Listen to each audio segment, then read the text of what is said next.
Hello, good afternoon, good evening, good morning, ladies and gentlemen.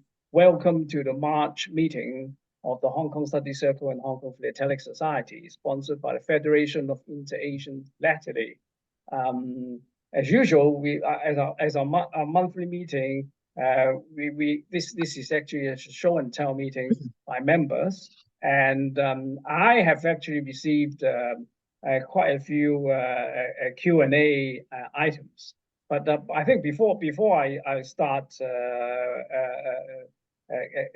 with my presentation, I shall let Susan Crewe to give her presentation first. After all, she's a lady. The ladies first. So Susan, yeah. Right. Okay. So I shall stop sharing.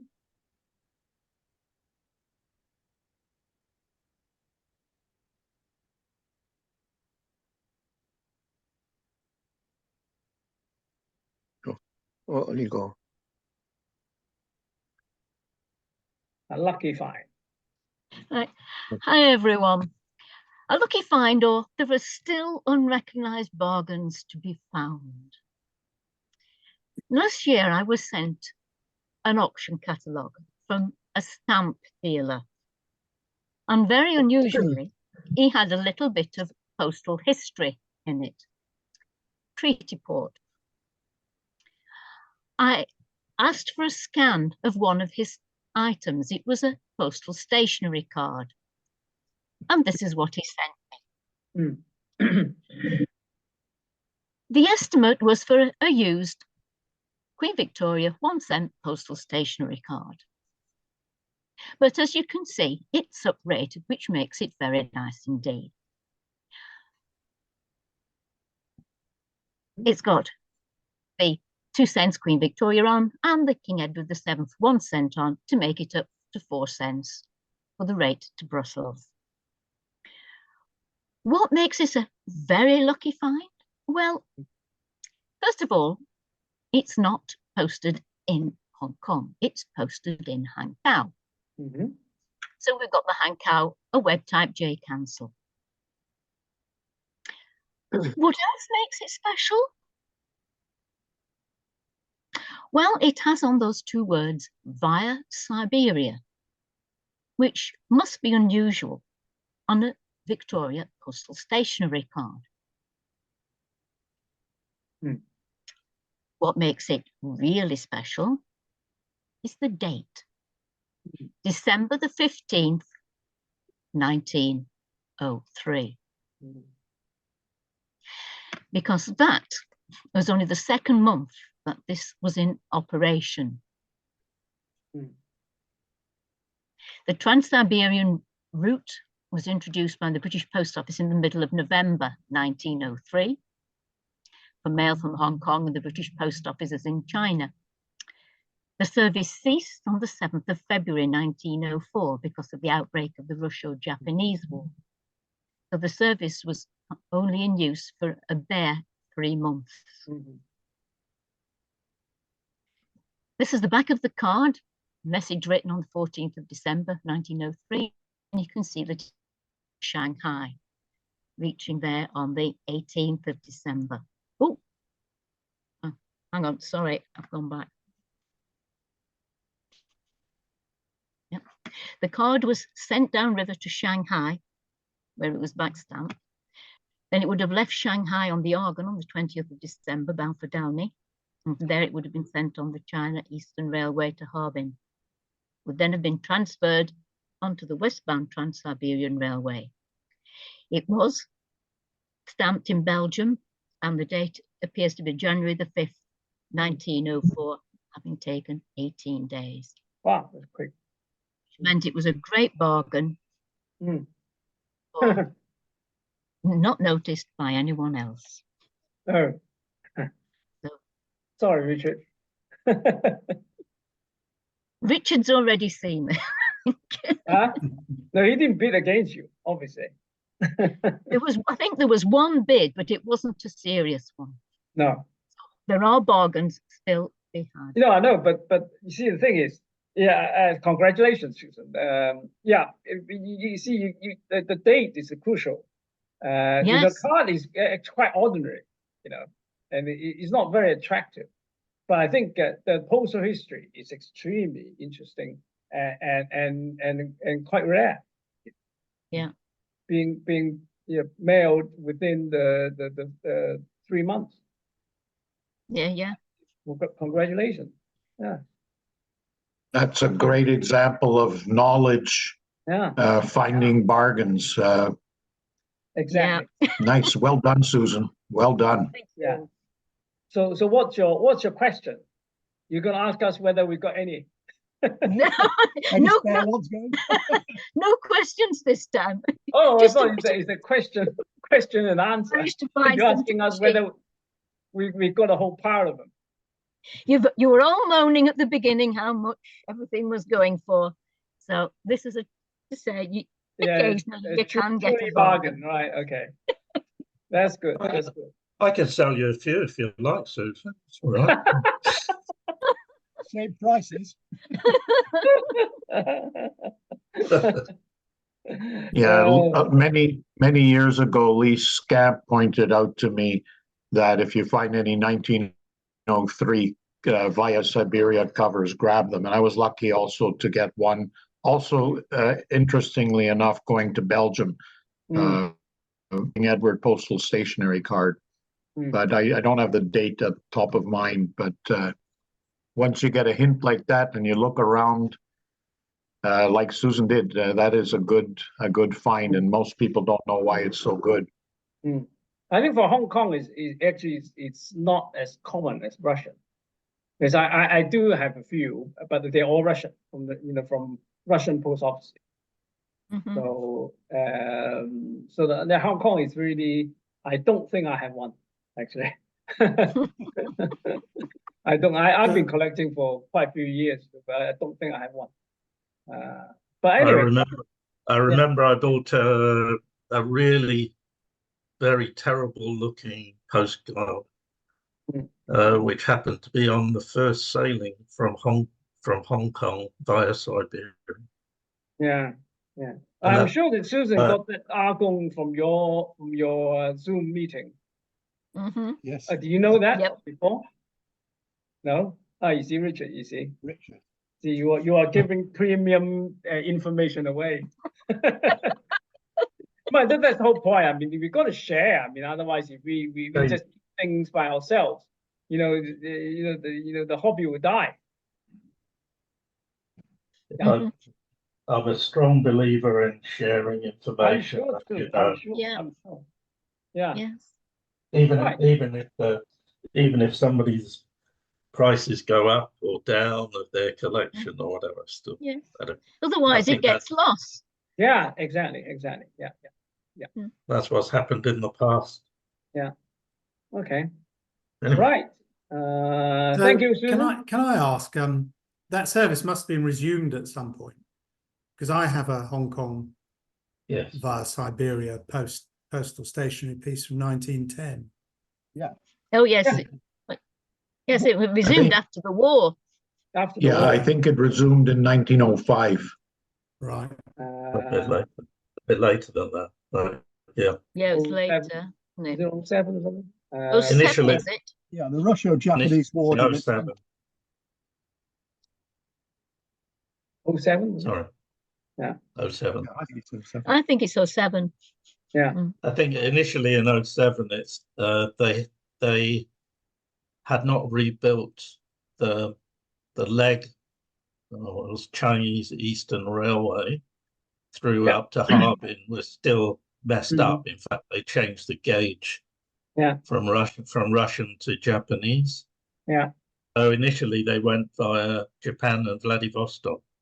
And then it was only a few years later that they resumed via what used to be called Downey and then became Dairen.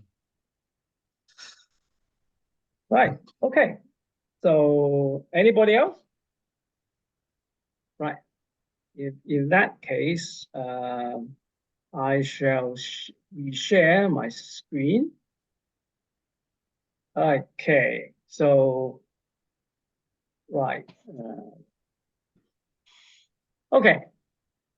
Now tonight, after the Oscars, I'm going to be a bit cheeky tonight and trying to make presentation a bit of a fun thing instead of just talking about stamps and covers and things like that. And I'm trying to do something a bit different. Okay, so my presentation is actually called Philatelic filmography. I mean, actually, it's basically I received a lot of questions and so that we can actually discuss it. It's like an open forum thing. Okay, so there are a few things that we can talk.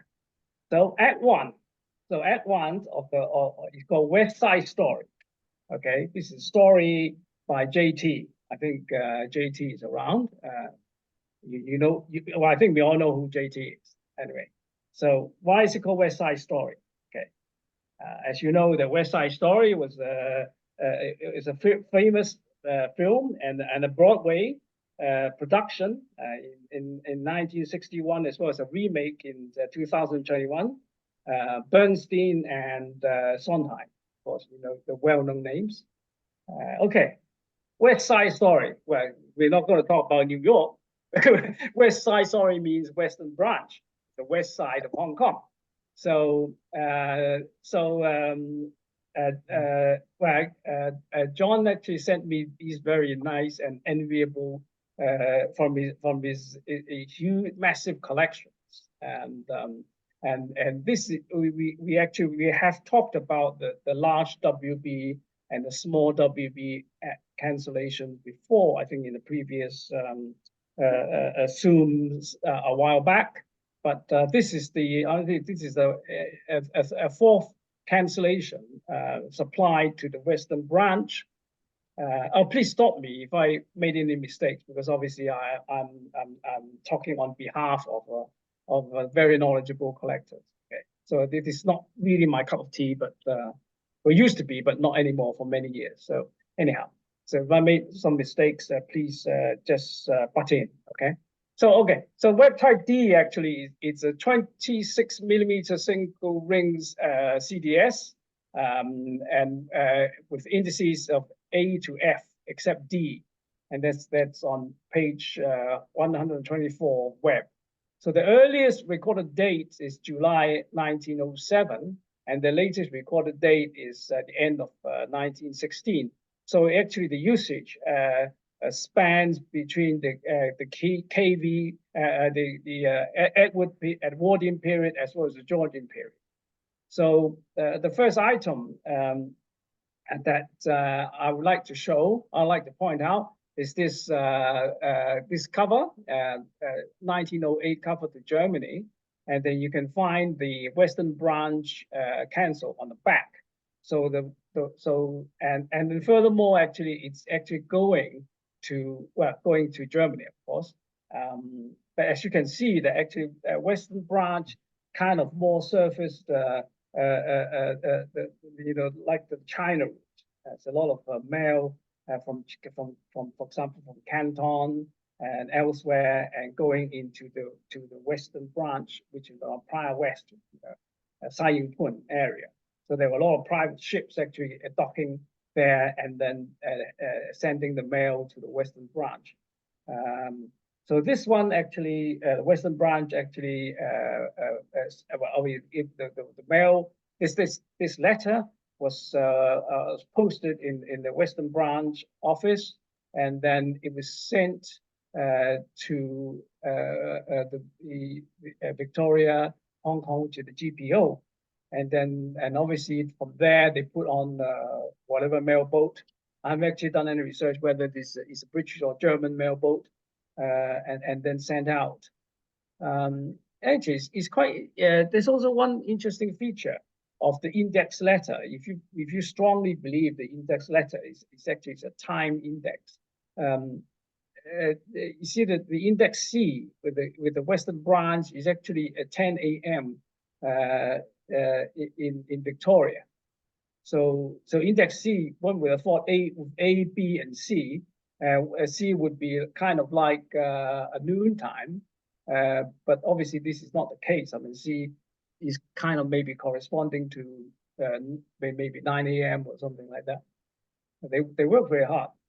Okay, so the next one, it's another case of is a postcard, and obviously sometimes they cancel on the front, some they cancel on the back. But this one, at this time, 1909, Western Branch was not actually canceling the stamps. So the card was probably put in the post box and then collected, and the Western Branch stamped it, the clerk stamped it, and sent it off to Victoria. And then you can actually see this is quite interesting because, yes, Ingo. Yeah, from the previous cover, Yes. the franking seemed to be the 8-cent and the 1-cent King Edward stamps. What did you study the rate at all? It seems like a very strange rate. No, I didn't actually. This was actually put in at last minute. So yeah, it is. It's a 4 and it's a 2 and 8. No, 2 and 8. It's 10 2 cents cents and 8 cents, 10 cents. UPU rate. Yeah, that seems all right. UPU rate. Yeah. Right. There's an 8 Oh, cent. it's a 2 cent. Oh, okay, I 2 thought it was a cents and 1 8 and an cents. 8. No, Okay, got looks it. like 1. Got yeah. it. Yeah. Okay. So this one is interesting. You can actually see the CDS is index F, whereas the Victoria Hong Kong is actually 10 a.m. I believe. So this actually was posted on the last post, the last collecting time, which is A B C D E F, maybe in the evening, and then it was actually dated to 26. And then it was actually sent over to the GPO in the morning to be cancelled. So that's maybe that's posted collected at the last just before the post office closed. It's Yeah, dated then. yeah. Andrew, that date there's not July, it's May. Is it? Is it Yeah, May? the Oh, handwriting okay. is 26th of May, and All right. there's a stroke of the M. It's Oh, you're all right. You're right. Oh, when it's blown up, it's very different. Yeah, you're right. You're right. Absolutely right. I can see it now.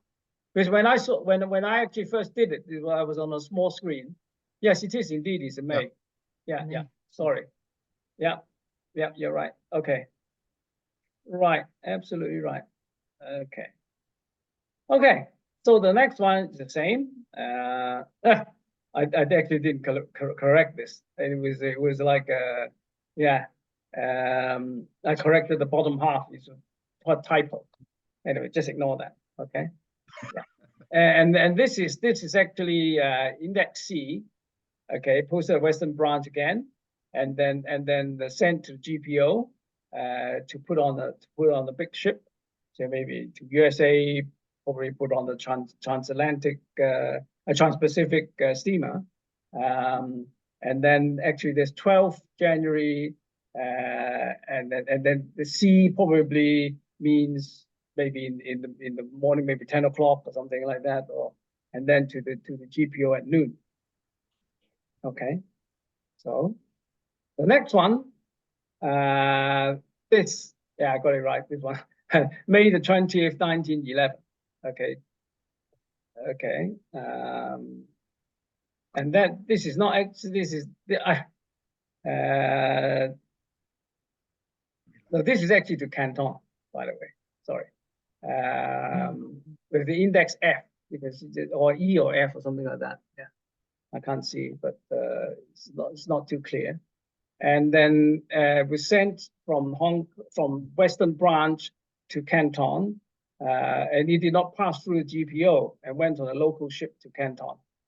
Okay, so it's quite common. There's a lot of ships actually going from the prior west to Canton, and it didn't have to go through the GPO, but because I think the GPO put the mail on all the big ocean liners or the packet ships. Right.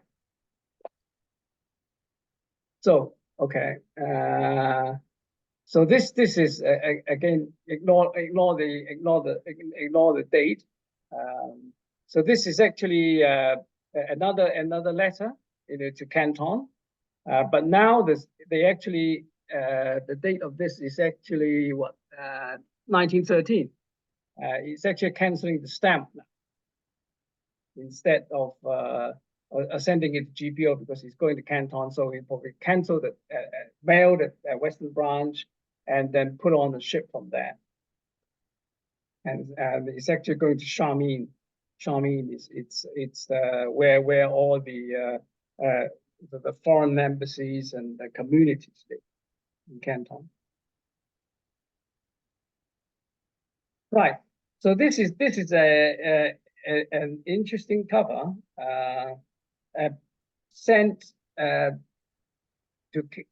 probably be sent from Canton, because it's got a packetboard mark, and the stamps cancelled Western Branch. So it was probably put on maybe the Hong Kong, the Canton Hong Kong steamer, and then and upon arrival, it was handed to the Western Branch Post Office, and then they put the packetboard mark there, and they cancelled the stamp with the Western Branch. And then, but the thing is this packetboard mark actually issued to Western Branch, or was it actually cancelled? The packetboard marks applied from the GPO. The current thinking on this packetboard mark is that it was Western Branch. Yeah, it was. There's quite a number of this kind of marking. Yeah. So there were two marks. There's one used at a GPO and one used at a Western Branch. Or I think so. You think that GPO actually sent the packetboard mark? This is the old mark, right? This is the. I'm not sure. Yeah. Okay. Well, it's got others. You see, that's another one. Yeah. This one looks the same because it's got this oily appearance of both markings. So it's quite obvious that this is actually stamped together, and then actually sent to the same date here. So it was from Western Branch, is actually sent to the GPO. Okay, and then of course via Vancouver we put on one of the Trans-Pacific ships. Okay, so you're quite happy. One possibility seems to logically is that this was not posted in Hong Kong, and that it was sent on one of the boats in the Canton River. Yeah, that's right. Then it landed in the Western Branch and got stamped and so on and so on. Yeah. Yes, that's right. So it's the same thing as a private ship. There may be the Canton. It was a Canton Hong Kong steamer, and then taken from the ship to the west and put in the Western Branch office, and they handled it that way. I can't remember now whether there was letterboxes on the ferry at that time. There was a picture. I remember there was a picture of a letterbox. Is a government archive photo with a letterbox in front of the post office. So maybe these were taken from the ferry box. Yeah. And then stamped, and then so on and so on. Yeah. Okay, so this is the packetboard mark. I don't know whether this is 1911, and that's 1912. It just looks a bit worn, you see. So I think maybe that's the same mark, but obviously this was actually used from the GPO, and you can see somebody actually from a ship posted the card, and then the purser took it to GPO. And the GPO duly canceled the stamp, and then they put the packetboard mark on, and then forwarded to Shanghai and by Siberia. Okay. So So this is not this was used at the GPO. But whether actually is the same as this mark, I'm not sure. They look very similar, so it could well be just two different marks of the same. See, very difficult to see whether it's the same. It's quite possible that you know the same marking. You don't have to have a lot of differences. Anyhow, okay. So finally, this is the index D, which has not been recorded by Webb. This is actually an angle like this going to Mexico. So so this was actually put on the front of the car, and then we went to the GPO. How it got to Mexico? Maybe it just must have gone via USA, I would say. Yeah. So this is the index D. So it's now we are now complete in A, B, C, D, E, F for all the index letters. Right. Any questions before we go on? I'll comment on that Mexican card. First of all, great destination. Yeah. And secondly, yeah, that receiver marking, I think it's a transit marking. Nuevo Laredo is a border office for customs between Laredo, Texas and Nuevo Laredo, Mexico. So it definitely went probably via Houston. Yeah. Which is a shipping port, or maybe New Orleans, and then by railway to the Mexican border at Nuevo Laredo, and then inland in Mexico. Who knows? Yeah. Nice car, huh? This one. Yeah. Right. Okay. Richard, any comments? John, you want to say something? Apologize for the typos right at the beginning. No? Nothing from me. Nice covers. Yeah. Seen these. I've seen these before. Yes. You've seen it before, right? Okay. Right. So we move on to Act 2. Okay, the French Connection. Okay, the French Connection is the 1971 film. As probably many of you have seen it, starring Gene Hackman. Okay, very exciting film about cops and robbers. So the story is by Nick Burrell. Okay, so now this one he actually showed this massive cover in the March Hong Kong Philatelic Society newsletter, which actually was only sent out about 3 days ago. So you wouldn't have received it unless you opted for the email option. Okay. So it's a very big cover. It's nothing to do with Hong Kong, this one, but you know, he just wrote and asked us, you know, why you want to send something to London, you have to go through the French post office in Shanghai. So this is actually a large registered packet or large letter sent from the French post office in Shanghai to London by British packet. He worked out by British packet, and it was 6 francs and 25 centimes. So actually, at that time the rate was 25 centimes per 15 grams. So that would be a massive 23 times rate plus the 25 centime registration fee. So by this time, they have the SARS stamp with the China Sheen overprint. Okay, 1894, they used the China overprint on the SARS stamp. Okay, so Nick wants to know if much other mail originated from Shanghai to the UK with this French Sheen stamp is known. Bearing in mind, one would have thought that Hong Kong stamps would be used for such a destination.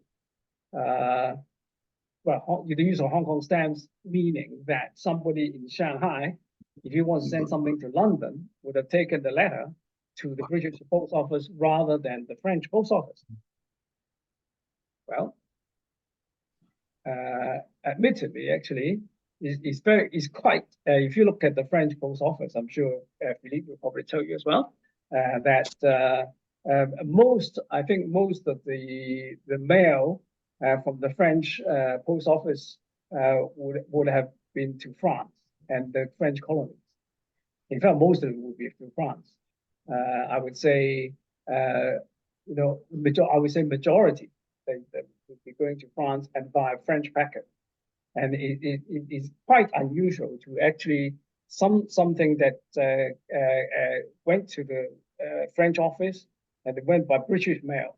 But obviously, it just depends because the P&O and the French packet ran a bi-monthly service from Shanghai. So it is possible that just because this letter was the right date for the British mailboat to leave, it was put on the British packet instead. But are there many? Yeah, there's not that many, but there are a few which I. How do you know, can I ask, that it wasn't posted in the French post office and then transferred to the English post office? No, this was obviously because it cancelled the French Shanghai CDS. So actually, somebody took this letter to the French post office for mailing. Yes. Yeah, but there's no way of I mean, because as I said, there is a bi-monthly service of the British packet and also German as well by 1894. So you got all the different ships leaving every week from Shanghai. You see, so it's just although they're actually the French, you would say a lot of the letters mailed from the French post office in Shanghai actually went on French mailboat. I mean, maybe for patriotic reason or for whatever reason, and that's far more common than the other way around. So this is in a way is slightly unusual that it went on a British packet instead. But here you see this one again. This is going to London, but this much earlier. This is 1869, and this actually went by the French packet. See, so it was mailed in the Bureau Français in Shanghai, and it was put on the French packet. It could have at that time they could have put on the British packet, but I suppose maybe the French post office favored their own ship, so they put it on the French mail. Okay, so the next one you see two more, the Colby correspondence. As you know, the Colby correspondence, there are a lot of mail going to Colby correspondence via Southampton, by Brindisi. And by Southampton, it would be by 24-cent Hong Kong stamp posted from the British post office, obviously, with the cancelled S1. And by Brindisi, it would be 30 cents. But these two are slightly unusual because they actually, the sender actually went to the French post office to mail. But obviously, both letters actually did not go through well, this one certainly didn't go to Southampton. It certainly went to Marseille. And then the other by Brindisi. Of course, the French mail didn't go to Brindisi. At that time, the mail would have landed in Naples rather than Brindisi. So the superscription were totally ignored. Basically, they got there to England. And notice that actually one characteristics of the mail on the French packet is they do not have the Marseille entry mark, okay, which we will see later. So these two. Andrew. Yes, sir. One question with these. Yeah. I'm more familiar with the situation elsewhere, but I know with Zanzibar, where you had an Indian post office, a French post office, and a German post office, you quite often get, I think it's British companies using the German post office. Oh, yeah. Simply because the postal rate was less. It was cheaper. And business operations went for the cheapest one. It went on the same, probably went on the same boat anyway, because they all loaded it up on the first mail boat out. Yeah. So yeah. I think to sort of work out what's going on, that'd be the first place I'd look. How did the rates compare? More expensive. Yeah, To the British. I was going to say the same thing. What was the exchange rate? The francs, French francs, and the shilling exchange rate. See, I was trying to find out at that time. So these could be scarcer because they're more expensive to send it by the French post office than the British. So via Brindisi would be in 1875 would be 30 cents, and this is actually it was a double rate. Okay, so if you're single rate, it would be one franc 20. So is 1 franc 20 cheaper than 30 cents? I don't know. You have to find out from the exchange. No. Yeah, it could be actually cheaper from the British post office than to send it from the French post office. Anyway, okay, let's go on. Okay, so this one is actually the only where there's very few of these. Actually, this is where this actually went onto the British packet, the Deccan, the P&O, it's a P&O ship, from the French post office, and it has has a modern a Paris transit mark on the train. So this is one of the very few covers actually to England, actually sent by British packet. From his next example, it's very nice. And then again, this is a French packet to England. Yeah, by that time is the UPU period, and it will be the 25 centime rate per 15 grams.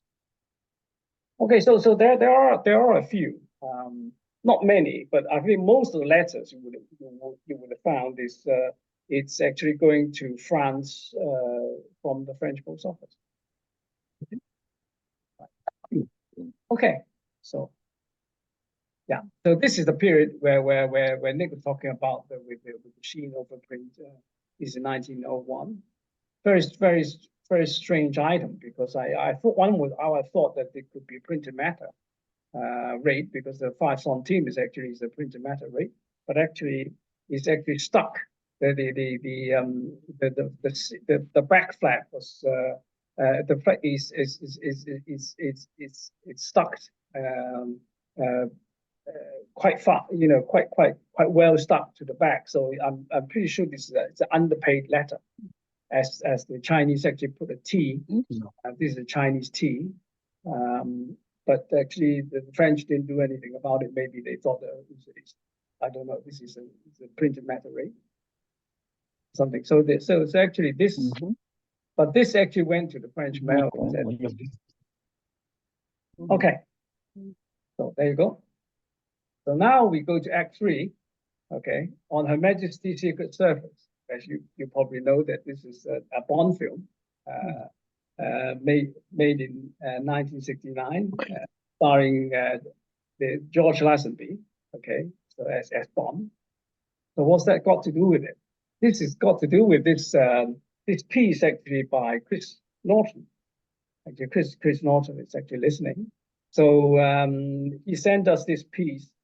This large chop from the HBM immigration office, and you can.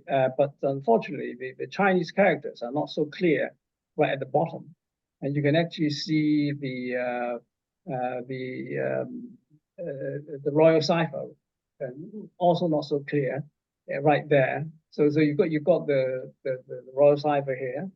Okay, and then some Chinese characters which I only worked out few. Actually see this is Great Britain, and I can't see very clearly what this is. This could be way high. So if it's way high, that letter here would be way high. So on that side you can see more clearly. So these two Chinese characters mean business, and this Chinese characters means official. official seal. And there's also this is called the, you know, like means ocean or foreign or whatever, which is maybe to do with the immigration. So this is like kind of maybe the consular service, the $5 would it be paid for some maybe some immigration papers or something like that? We try to decipher the words, but it's not so easy because it's like it's a bit hard to see. So we might have to use some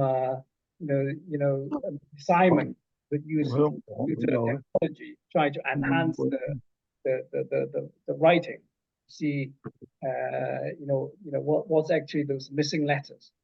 It's quite possible you can vaguely see something there, but here I think these three letters you just have to guess what that was.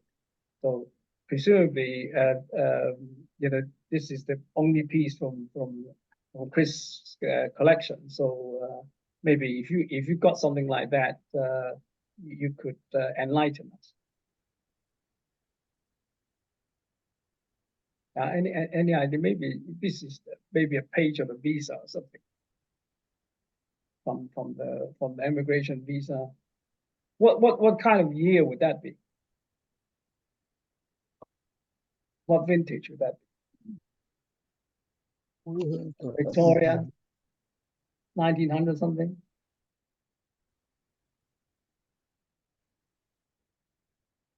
Right. Anyway, so that's still ongoing. Research is still ongoing. Okay, Act 4, the Bermuda Triangle. Okay, the Bermuda Triangle actually it's a 1978 film starring John Huston. Okay. So this is the interesting part where Richard would come in and talk about it. It's actually a first day cover of the centenary issue to Bermuda by sea. I would have guessed, because if you there's a New York transit of I believe that must be the April the 2nd rather than 2nd of April, because the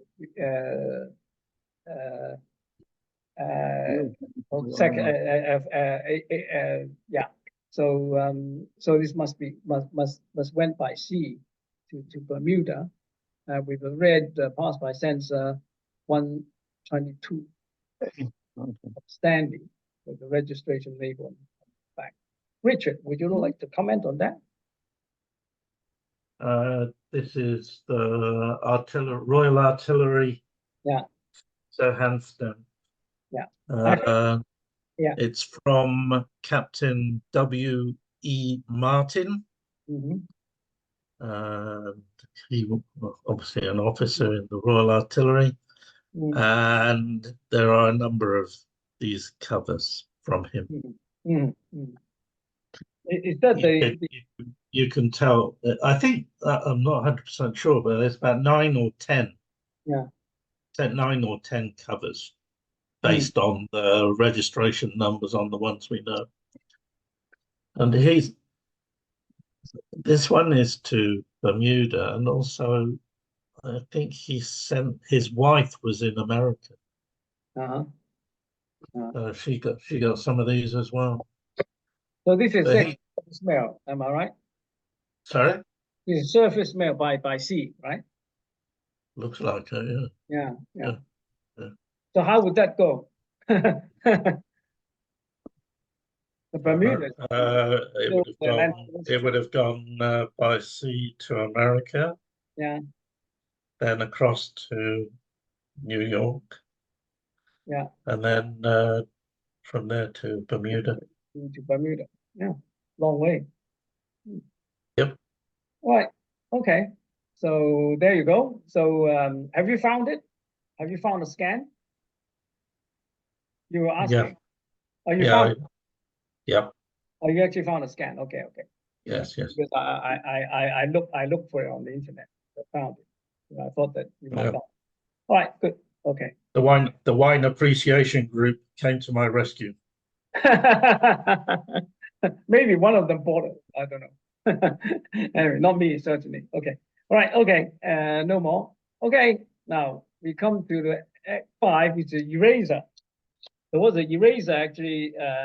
It's a 1996 film. I'm sure action-packed film by Arnold Schwarzenegger. You may or may not have seen it. So what's that got to do with stamps? Okay, that's this nothing to do with Hong Kong. This is basically a bit of the high-tech way of forging stamps. As you can see, this is a revenue stamp, obviously without the overprint, which is quite rare, and it shouldn't have come out, but it was not officially issued. So, but the thing is, with this stamp, is not genuine. It had the overprint, a revenue overprint erased by cosmetic laser. Okay, a low power cosmetic razor actually could vaporize the ink. So I heard, some people been telling me, and then then some bits of color filled in. Okay, with just pigment. Okay, so obviously you can't see it on scan, but I think with the stamp in front of you and with a microscope or something, you can actually see some patches being inked in somewhere. Okay, so the beauty of this is it has actually got a BPA certificate. Okay, now it's got the image of the stamp, of course, but you see the thing is that this BPA certificate is genuine, but not for this stamp. It's for something else, because all these signatures are genuine. But interestingly, you note that the ink is very different. They use a different pen to sign than the ink here. So what I thought happened was somebody obtained a genuine BPA certificate for something else, removed that, made a photo of the stamp, and then just bleach whatever is there, because it was written in just a fountain pen, to bleach it and then wrote it, whatever information there to say that this is genuine. Okay, so the signatures it's genuine. You can actually compare with other certificates. But the thing is, I think this is a very silly way of doing it, because the thing is every certificate has a number. So all you need to do is ask BPA what that number is. Is it a genuine certificate? BPA will probably tell you, certificate 1, 2, 3, 4, 5 is not for this stamp. So this is a dead giveaway. All right. So this is another one with a fake 2-cent invert on the red revenue. Same thing. This is perfectly genuine stamp, but with the original overprint erased, and then with the fake overprint printed there quite badly, actually, this one, and then with a 1965 certificate signed by Robson Lowe. So very difficult to forge the signatures. And then, but what happened was they bleached whatever is there, and then filled in with the information, and then stuck a fake photograph. So that's what happened. There's a lot of these things going on, and so that's why particularly if you have a very old certificate, which were in those days were actually handwritten by fountain pen, be very careful. I suppose for Hong Kong stamps, it's not as much of a problem, but I think for these kind of Chinese stamps, particularly, you've got to be very careful whether the certificate is genuine or not. If in doubt, just call BPA to see. Look, I've got certificate 52717. Is that genuine? I mean, they keep records, so they could tell you that, oh, this certificate is for Colombian, for Venezuela stamp or something like that. Obviously, that it's been messed around. Right, the final act, the fake. which is a 1953 film. Okay, so all from the internet in recent months. All these arrival cancellations. This is Lichtenthal from Miles. Somebody's actually, we have a local collector who collects these 2-cent stamp, and he hasn't actually got these cancellations on them. So maybe I don't know whether he's actually fallen for them. You know, if you look at all these are fairly doubtful. But to be sure, to be absolutely sure, you need to have a copy of the genuine cancel to compare it with. So, but I think these three are not so good. I think they certainly need a close look and compare with genuine cancel.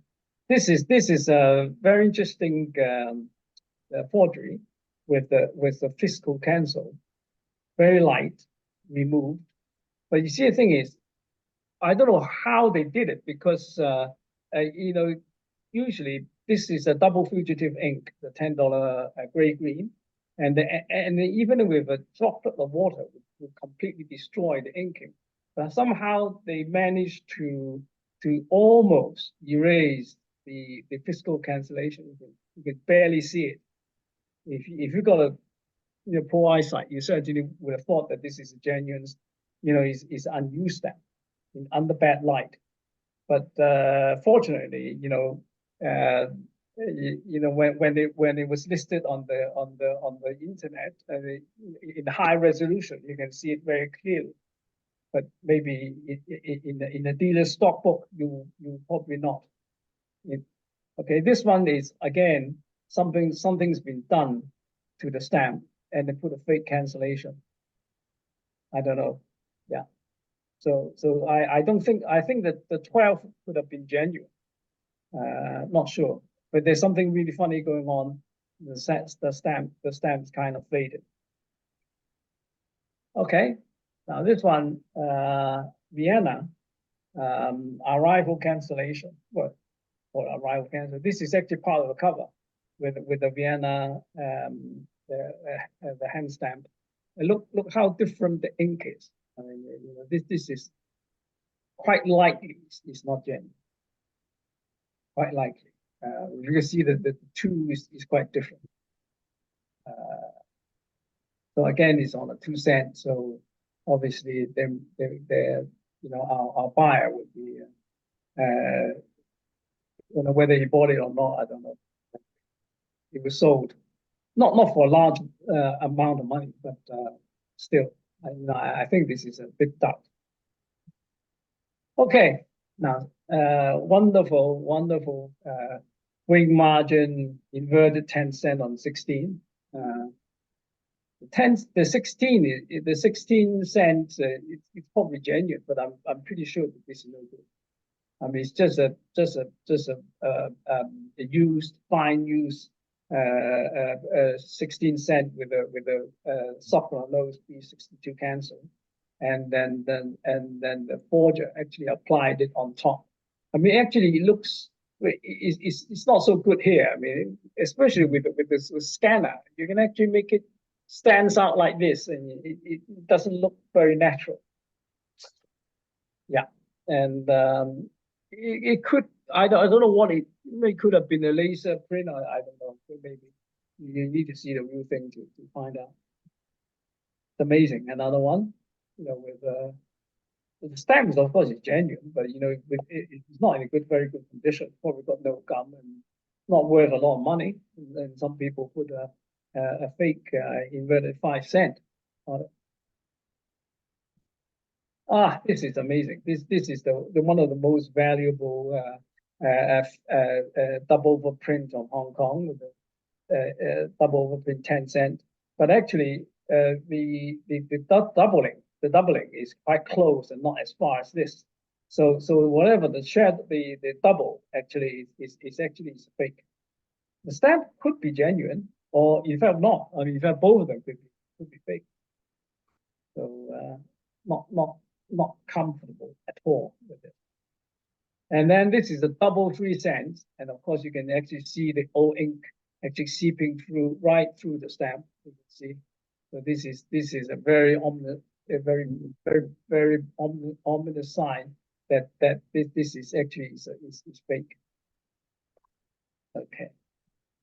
Right. Finally, I think the Jubilee again heavily forged. You can see this one. But possibly one of the short U it could be genuine, whereas the second it looks different anyway. You can see the 8 and the 4 are slightly different. I think it could have been a genuine short U, and then somebody applied another overprint next to it to make it look like a double, side to side double overprint. Right. Anyway. Well, thanks for watching. This is the end. You got any questions? Don't ask me about the films. Right. So it's fun actually, yeah. You know, looking for all these fake things on the internet. In fact, there are a few guys on Facebook actually doing the same for other countries, like the European countries, and they even made some videos out of it and put it on YouTube, saying that, oh no, this is no good, that is no good, etc. Anyway, okay, thank you very much. Well, I'll stop sharing. Okay. So, Richard, you got any comments? No. Anything you want to show us? Or you want to tell? I do, but I'm not sure whether I can finish it in time before I have to leave. Okay. And go and pick up my grandson from school, but I can try. Yeah, leave it until next month. No hurry. I've got 15. I have 15 minutes, so I think I'll try and fly through it. Okay. Yeah. If you don't mind. Go ahead. Shall I share screen now? Go.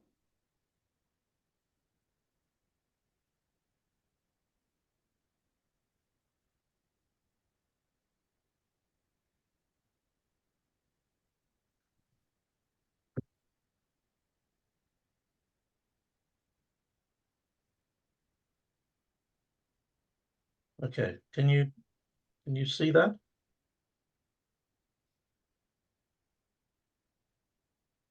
Yep. Hold on. Let me see if I can. Oh, goodness me.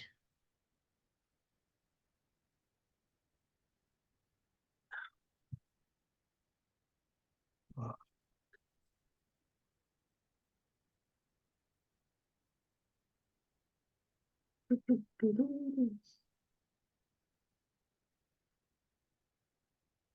Okay, sorry. Can you see that? Or yeah. Okay. Yes, I can see it. As a follow-on to Duncan's excellent presentation, which I saw on YouTube the other day, I very quickly put this together as a follow-up on one of his covers, with late fee paid.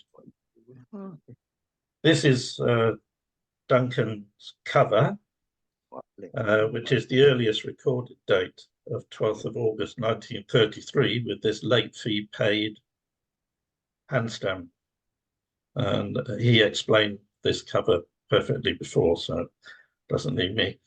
For this particular hand stamp, then Proud recorded it between the 12th of August 1933 and 26th of March 1937. And he also stated that the hand stamp was sent out in August 1858. I assume he must have based that on the proof book or something. Anyway, I've managed to put together a bit of an update of that. And currently recorded, I have 16 covers, including Duncan's. The earliest recorded date is Duncan's one of 12th of August 1933. But we've extended Proud's latest date to 17th of September 1937. Now, there there are 3 boxed late fee paid hand stamps in Proud. The one that we're talking about is the type 117, and there's a type 116 with only one date shown on the right hand side here, which is clearly different from 117, spaces between the words and so on. And there's only one recorded example of this, what Proud called type 116.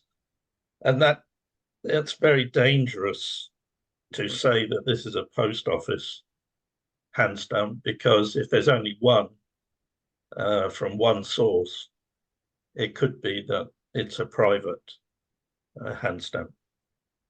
There's also another type used in 1909, but if you look in Proud, you'll see that it's completely different.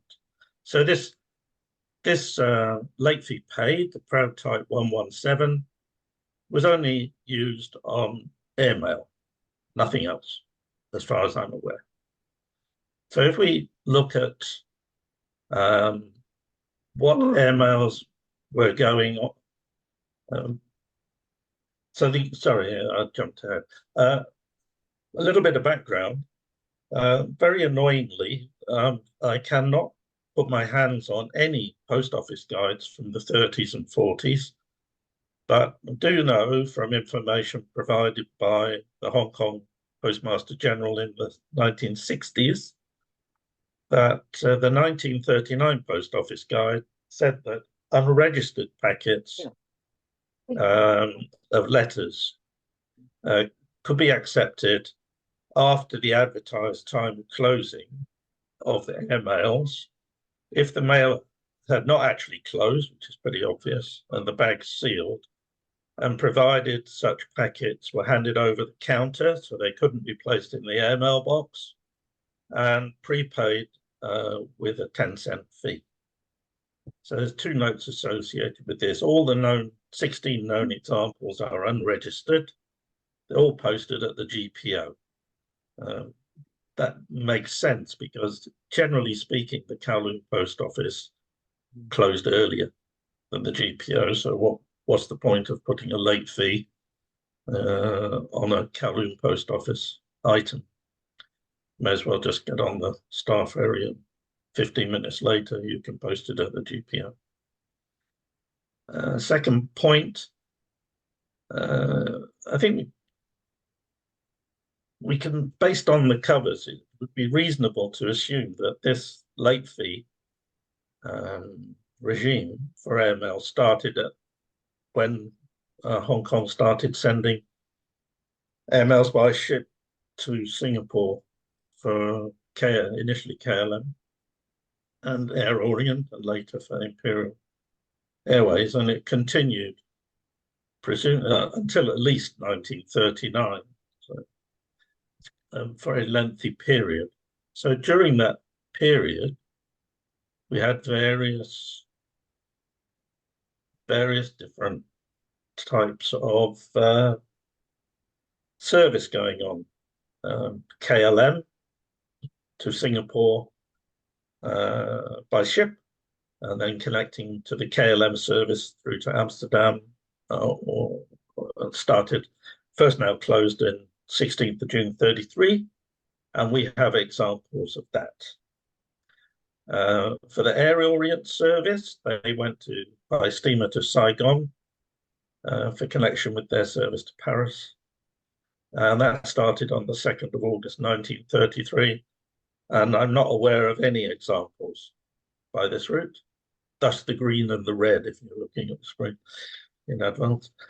Then the IA service, first closure was 23rd of December 33 by ship to Singapore, although this mail route was only intermittent through until later in 1934, and we have example of this. And we have then direct flights from Hong Kong to Penang initially, from the 26th of March 36. We have examples of that. Trans-Pacific Pan American mails, no, we don't have any examples of late fee paid on those covers. And we also don't have any for the advertised mail sent via Bangkok by Imperial Airways, first closure in December 37. So there's some holes in this. So for the late fee covers sent by steamer to Singapore for the KLM service, then know of 8 covers between 12th of August 1933, which is Duncan's one, and 30th of May 1936. This one is an example from 15th of June 1935. It's stamped 9:30 at the GPO, and the mail closed at 9:30. Sometimes you saw 9:30 or 10 o'clock, but it would have been handed over late. And this went by the P&O steamer Rajputana to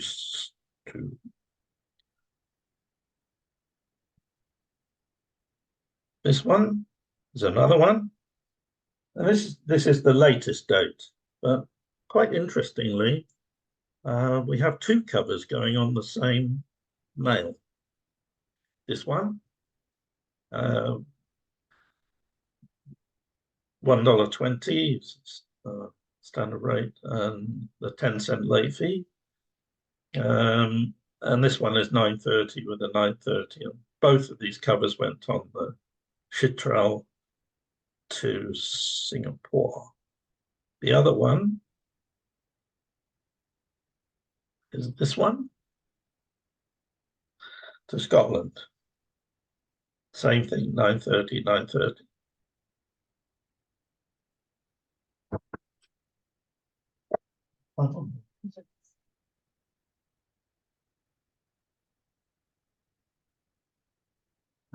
Now coming to the Imperial Airways connection at Singapore, and I only know of one cover, this one. And this one is stamped at the GPO, 7th of March, 1936, 10 a.m. And the mail closed for Airmails at 9:30. I think it's quite noteworthy that the Airmail closures were earlier than the surface mail, so on the same ship. So there was a degree of flexibility in terms of this late fee arrangement. So that's the only one of those we have. So now we come to direct flights to Penang, and we know 7 of these covers. So this particular cover was stamped 20th of August 1937. The mail closed at 9:30. And this went by the plane Dorado, famous plane, to Penang. But the interesting thing also with this cover is that while the mail closed, as I just said, and Dorado left on schedule, the flight was aborted and the plane returned to Hong Kong due to a typhoon near Hainan Island. And the mails were actually reopened and closed at 5:30 p.m. the following day. So the sender wasted his 10 cents.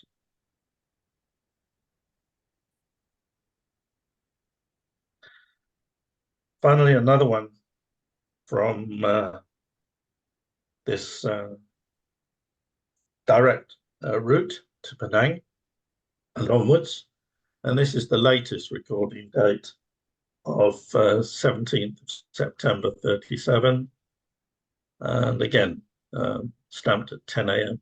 with the mail closing at 9:30, and again, sent by Dorado. So my apologies for rushing through this, but if there's any quick questions, I'm happy to try and answer them.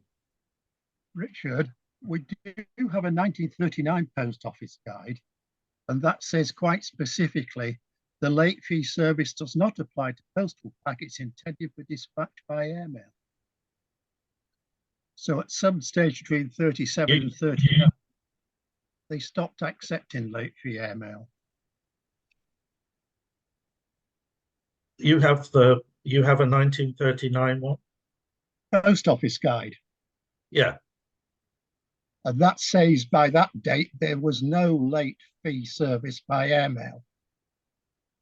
Oh, well, that's not what the Postmaster General told the Hong Kong Study Circle. Well, that's what's printed there. It's a normal thing, saying the usual time for closing a mail is 1 hour and a half before the steamer is due to sail, etc. You can hand it in over the counter with an additional fee of 10 cents, but it's only available up until the time the mail is physically closed and the bag sealed. The late fee service does not apply to postal packets intended for dispatch by airmail. All right. Well, that's different from the information I've got. So that could you possibly send that to me? Yeah, I'll try and scan it and send it you. That would be wonderful. But then that changes the slide I've got on now, because in the Hong Kong Study Circle, one of the things in the 1960s, then this was the quote from the Postmaster General in Hong Kong, who was referring to the 1939 Post Office Guide. So it looks like he got it a bit around his neck. He did it. There's an extra line at the bottom of that in the Post Office Guide. It says all that it says there. That's quoted verbatim, and then there's another sentence to follow on that's been left out. Yeah, well, that rather changes the thing, doesn't it? Yeah. Okay, so Lee, obviously by 1939 it had been discontinued, but I've got no idea when that happened. So thank you very much, Duncan. Sometime after 1937.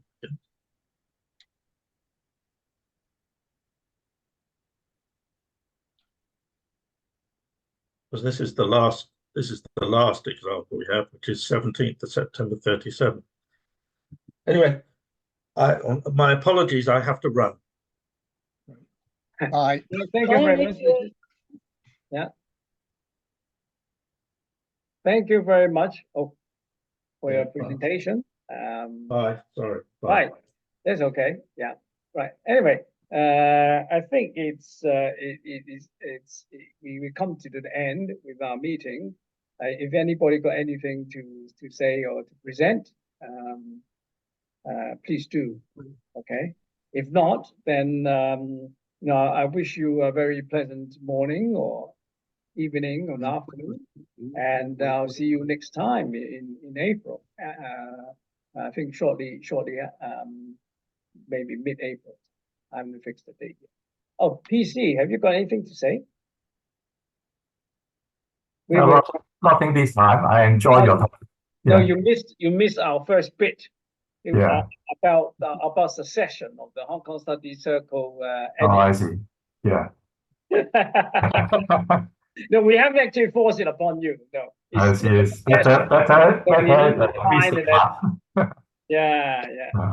Okay. Because I think Nick is either he's unwilling or he's just not so well. I see.